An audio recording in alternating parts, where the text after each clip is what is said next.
What if I told you that a dog could hypnotise you? Hypnodog? Sounds ridiculous, right? Yeah, I took Hypnodog on Britain's Got Talent, Romania's Got Talent, Germany's Got Talent, TV shows across the world, and hypnotised entire audiences. Ce se va întâmpla cu timpul? Veți putea să vă duceți că timpul nu are numai și viitor, ci are și alte. Sometimes I had no preparation or time at all. I'd just meet my volunteers in the corridor before we went on stage. That pressure changed everything.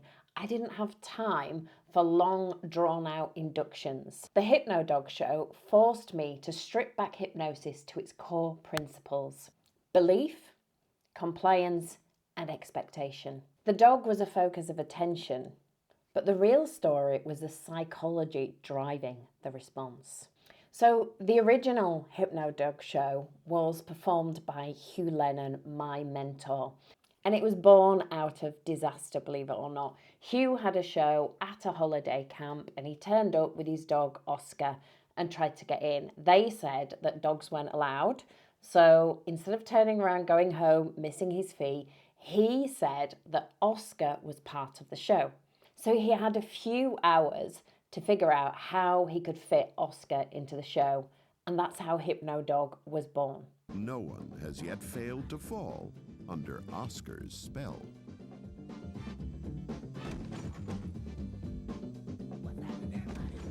So the original idea behind Hypnodog was it was a 2-hour show, and at the end Hugh would bring Oscar out, people would stare at the dog and fall into a trance. But that was at the end of a 2-hour show where people were already hypnotised. They'd been hypnotised for almost 2 hours. They were at their highest suggestibility, not at the very beginning of a show or just that section on its own.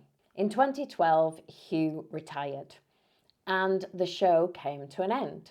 Until 2014, I had been suspended from work and I needed to take a new route. I was already a hypnotherapist, psychologist, psychotherapist, but I had a fear of public speaking. So after speaking with Hugh, he suggested I would take over his show and build that confidence to speak on stage. I rang round his old circuit, the university circuit, and I managed to book 6 gigs. So with 6 gigs booked in, I went away and learnt the show, learnt the script, how he moved on stage, etc. And I also contacted the press and told them about the Hypnodog show. My first ever performance was filmed by the media and it went viral in the press. My second show was filmed by a German TV company, and my third ever show was on Britain's Got Talent in front of thousands and then to be aired in front of millions.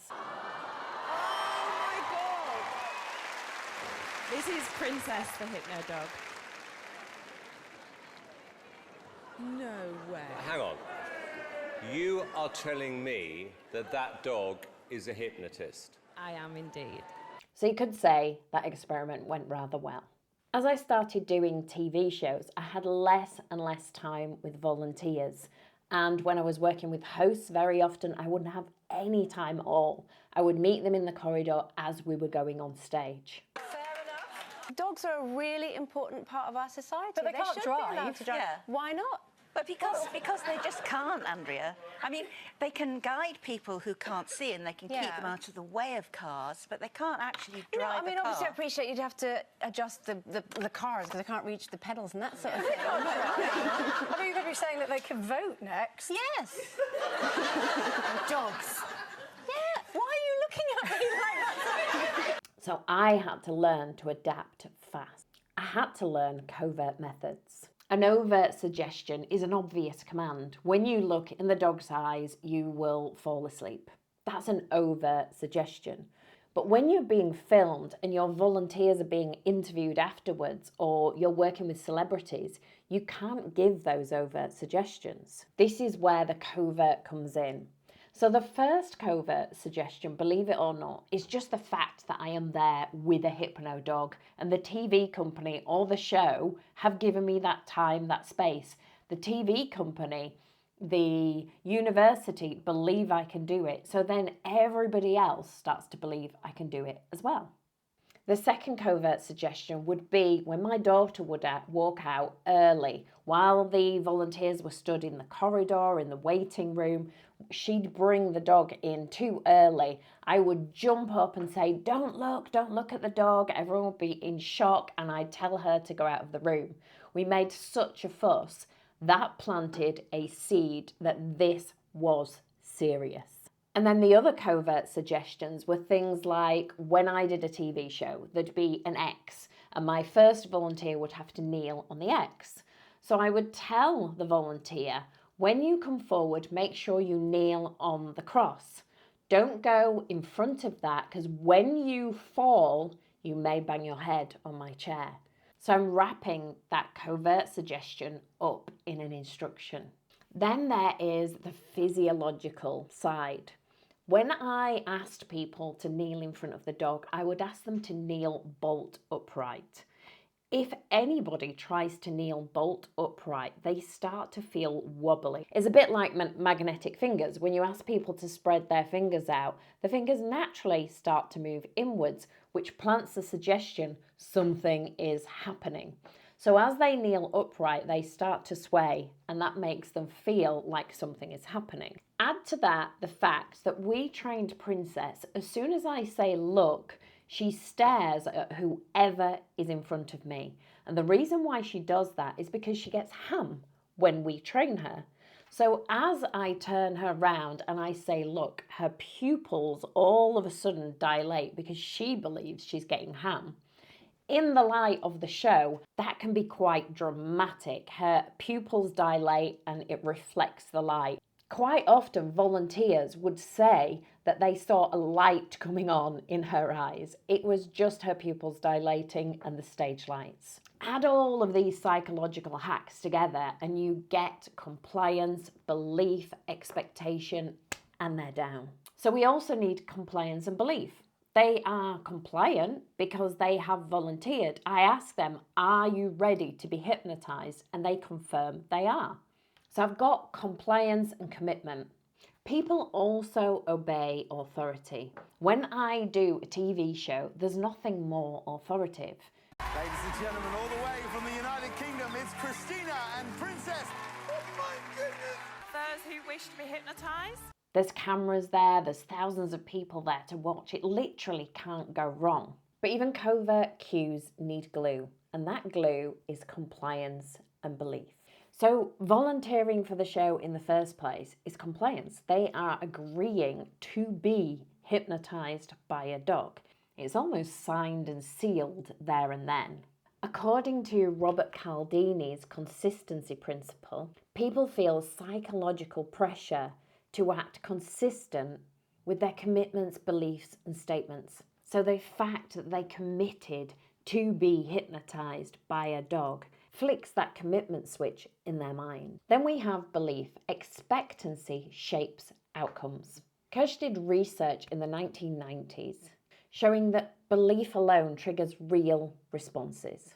But how do you create belief in a whole room before the show even begins?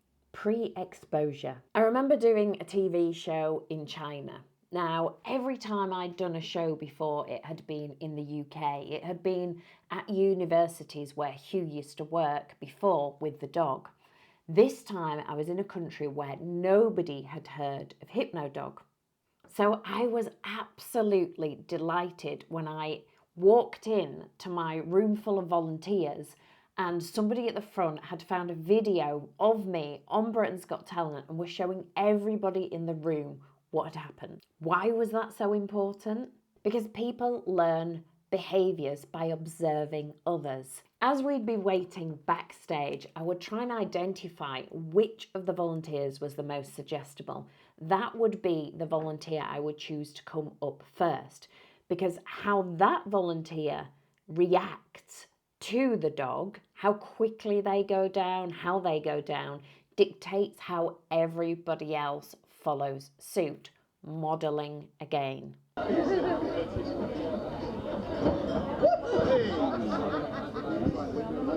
And when Hypnodog went viral and we were doing international TV shows, that effect went nuclear. So Hypnodog was part hypnosis, part social psychology, part theatre. Belief, expectancy, and compliance did the heavy lifting. So was Hypnodog magic? No. She was a focus point, a mirror. People projected their expectations onto her and their minds did the rest. And it worked so well, I once turned up at a venue and before we'd even set up, no volunteers there, just myself, the dog, my daughter who did the music for me. And there was a lady sat there eating a packet of crisps and I was talking to the venue owner. I turned around and the woman was on the floor. Princess had been staring at her because she was eating crisps and the woman went down. That was just because she had seen a poster. And if a dog can reveal how powerful the human mind is, imagine what happens when you learn to direct it on purpose.